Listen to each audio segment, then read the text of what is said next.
चीजें हटाना है तो सबसे पहले अपने पूर्वजों को पूजन पाठ अनुष्ठान तीर्थ यात्रा कराइए।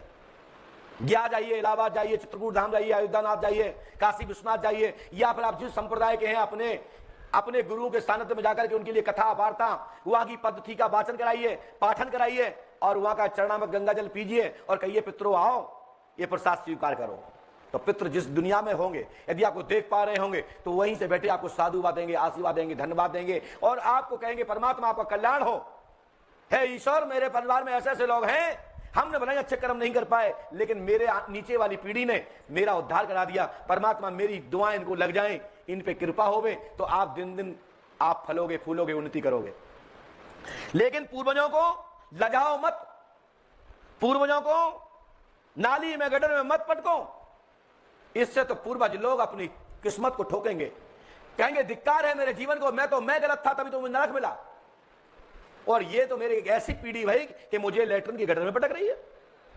ऐसे ऐसे मैं यूट्यूब पे देखता हूं, ऐसे ऐसे साधकों को देखता हूं तो मुझे कष्ट होता है कि साधक के नाम पे वो कलंक है, धूर्त है कि जो व्यक्ति अपने पूर्वजों को, दूसरे के पूर्वजों को लेटरिन के गटर में पटकवा रहा है तो साधारण जल उतारते हैं तो एकांत ऐसी जगह छोड़ देना चाहिए। कोई उतारा है कि किसी की लात ना पड़े, और नहीं तो गटर में डालने के बाद भी जल तो पृथ्वी पे ही जा रहा है। ऐसी मेरे से तर्क करेंगे तो मेरे पास सभी का जवाब है। लेटरिन में भी यदि वो जल डाल रहे हो तो पृथ्वी में जा रही है और पृथ्वी उसको पी रही है और वही हमने कहीं ना कहीं फिल्टर करके पुनः पी रहे हैं। तो क्या हमें भूत नहीं घुसेंगे? हम लोग बेवकूफ नहीं है, हम पंडोगर सरकार के पीठाधीश्वर हैं और त्रिकालदर्शी सम्राट की उपाधि आप लोगों ने दी है। तो हम आपको ऐसा ज्ञान नहीं देंगे जिससे मेरा समाज बिगड़े, मेरा परिवार बिगड़े। आपका बिगड़ा तो मेरा बिगड़ा, क्योंकि मैं गुरु हूं, मेरा दायित्व बनता है। तुम मेरे शरण में बैठे हो, आप मुझे अनुसरण कर रहे हो।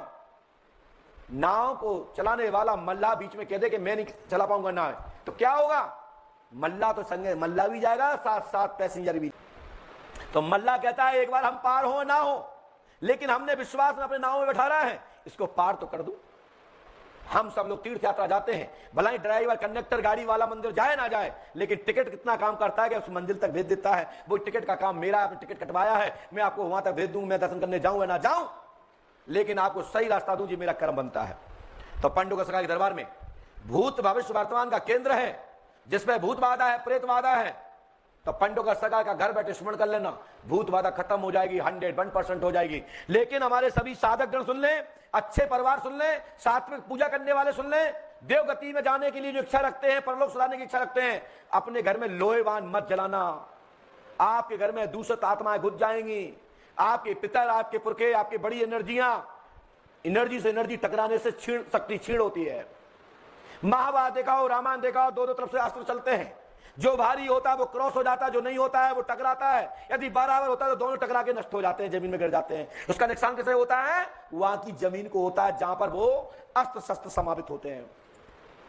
ऐसे ही गूगल और कपूर जिसके घर में जलता है और उसके घर में लोहेवन जलाया जाए तो उसके घर में विनाश निश्चित है, समझ लेना। हाहाकार मच जाएगी, उसके घर में कलेश मच जाएगा, लड़ाई मच जाएगी और एक दूसरे को यही भावना से देखेंगे, साथ साथ उसको कूट दृष्टि से देखेंगे और लास्ट में उसका वध करने का प्रयास करेंगे। ऐसे लोग कृपया करें जिनके घर में माँ दुर्गा की बैठक है, माँ अम्बा मैया की बैठक है, माँ सरस्वती जी की है, गणेश जी की, हनुमान जी की है, या बड़ी कोई दिव्य शक्ति आपके घर में विराजमान है, पितर है, तो कृपया उस घर में लोहेवान मत जलाना, नहीं तो आपकी अच्छी एनर्जी चली जाएगी और निगेटिव एनर्जी तुम्हारे घर में वास कर जाएगी।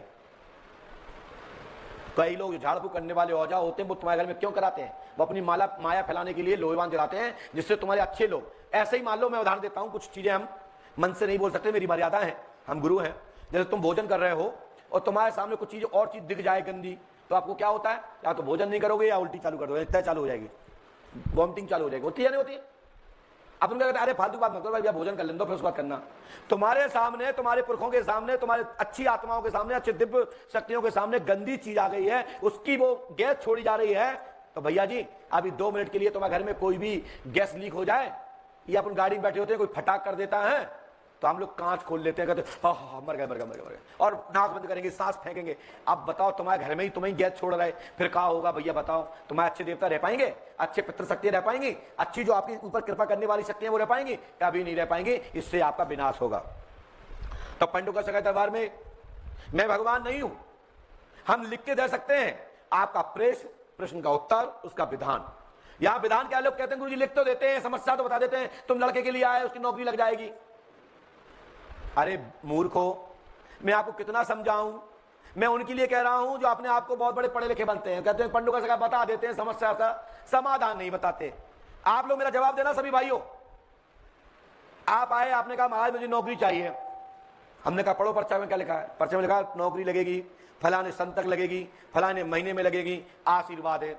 अब इसके लिए आप सब लोग जानते हो, पढ़ो, शरीर स्वस्थ रखो, मेंटेनेंस रखो अपने शरीर का, और जब परीक्षा आवे तो परीक्षा देने जाओ, उसमें दौड़ धूप करो, और आपकी नौकरी ना लगे तो मेरा नाम बदल देना, मैं गारंटी देता हूं।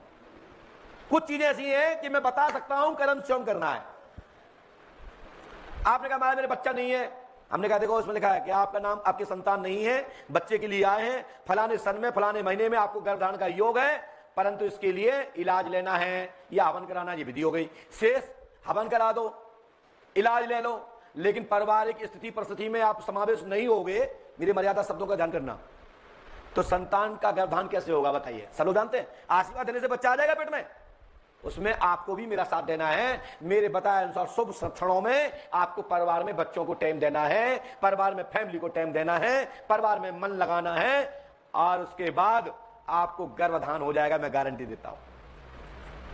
क्योंकि हमारा दरबार में माताएं बहनें बेटियां बैठी हैं, हम इतने आबद्र नहीं है कि हम कछु भी बोले और सब लोग सुने। बच्चे सुने, नाती सुने, पंती सुने, संती सुने, मेरे माता सुने, मेरे पिता सुने, मेरे भाई सुने, मेरी बहनें सुने। ऐसे शब्दों का वाक्य करना चाहिए, वाचन करना चाहिए, और उस घोषणा करना चाहिए, देखने वालों को भी शब्द दिखाई दे। तो किस काम का गुरु जो अभद्र बातें करे, मां बैठी, बेटी बैठी, भाई बैठा, और उनके साथ में फिर आप देख पाओगे, सुन पाओगे मेरी बात को। लेकिन ऐसे ऐसे मैंने साधकगण देखे हैं अभद्रता की बातें करते हैं।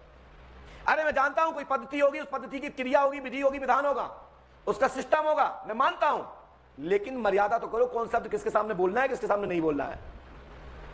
डॉक्टर लोग भी यही करते हैं, माँ बाप साथ में जाए तो कहते बेटा आप लोग बाहर जाओ, मैं लड़का लड़की को समझा देता हूं। कुछ चीजें बताई जाती हैं, कुछ समझानी पड़ती हैं, तो उसको स्वीकार कीजिए। यदि गलत बताया गया है तो सबके सामने टोकिए कि महाराज जी आपके द्वारा ये विधि बताई गई, डॉक्टर साहब के द्वारा ये विधि बताई गई, हम इससे सहमत नहीं है, ये कौन सी विधि होती है। हम आपको शास्त्रों के अनुसार, धर्म ग्रंथों के अनुसार, वैदिक ग्रंथों के अनुसार, वेदों के अनुसार मैं आपको दिखाऊंगा कि इस विधि के अनुसार मैंने ये विधि आपको बताई है, और इस विधि के द्वारा आपको अनुष्ठान कराना पड़ेगा। अपने ब्राह्मणों ध्वजों से पूछ लीजिए, वो आपका अनुष्ठान करा देंगे। या कुछ कोई विधि, कोई क्रिया करनी है, कोई उतारा करना है, साधक गुण ध्यान दीजिए, तो पहले मरीज को विश्वास में लीजिए और उसको पारदर्शी बात करिए, वो संतुष्ट हो जाएगा। ऑटोमेटिक ऑपरेशन, डॉक्टर बताता है आपको ऑपरेशन होगा, 22 तारीख को आना पड़ेगा। आप लोग पूछते का उसे, 21 को ही पहुंच जाते डॉक्टर के यहां, क्यों? उसके बाद डिग्री है। हम लोग गुरु हैं, सनातन धर्म ही है, सदमार्ग बताने वाले हैं, परंतु हम लोग अंधविश्वास में आते हैं। कितने भी मंदिर हो, कितने भी गुरुद्वारे हो, कोई भी मंडल हो, कोई भी मठ मस्जिद हो, सभी चीज इस संसार में अंधविश्वास में आती है। देखिए अभी कोरोना के चलते मंदिरों में ताले डल गए, और फिर लोग कमेंट कर रहे हैं यूट्यूब पे, फेसबुक पे, ना भगवान काम आया, ना राम काम आए, ना अल्लाह काम आए। अरे मूर्खो, ना राम पहले तुम्हारे साथ थे, ना अल्लाह तुम्हारे साथ पहले साथ थे। तुम्हारी आस्था श्रद्धा में राम है, आपकी विश्वास में ही परमात्मा है। आपके अंदर तो छोड़ो, ताले कहां के डलवाओगे, हर व्यक्ति के अंदर परमात्मा का अंश बैठा है, ईश्वर बैठा है। जिस दिन ईश्वर की 1 मिनट भी आपके शरीर में से श्वास 1 सेकंड के लिए खत्म हो जाएगी, उस दिन तुमको डॉक्टर डेथ लिख देंगे और तुमको तुम्हारे परिवार के लोग जला फूंक के गाड़ के आ जाएंगे। उस परमात्मा को नहीं जुटला सकता कोई भी व्यक्ति, उस ब्रह्म को कोई नहीं जुटला सकता। इसलिए कर्म योगी बनो, मेहनती बनो। जब तक संसार में आए 2, 4, 5 दिन के लिए अच्छे से रहो, भाईचारे से रहो, समाज सेवा करो, कमाओ धमाओ, खाओ पियो, अपने जिस परिवार में जन्मे वहां के लिए पूरी मेहनत से, पूरे विश्वास से उस परिवार का वंश चलाओ, उस परिवार की हरी वृद्धि करो, और किसी से कलेश मत करो। कोई समस्या का समाधान नहीं, कलेश में, लड़ाई में कोई मतलब नहीं रखा, कोई फन नहीं रखा है, लास्ट में विनाश रखा है। इसलिए आप लोग यदि अपने परिवार को बढ़ाना चाहते हो, परिवार को खुश रखना चाहते हो, तो अच्छे बनिए, और जो भी पूछने हमसे आए हो उसके साथ साथ उस विधि का पालन कीजिए। समस्या लिख के हमने दे दी, समस्या का समाधान नहीं है। हमने उपाय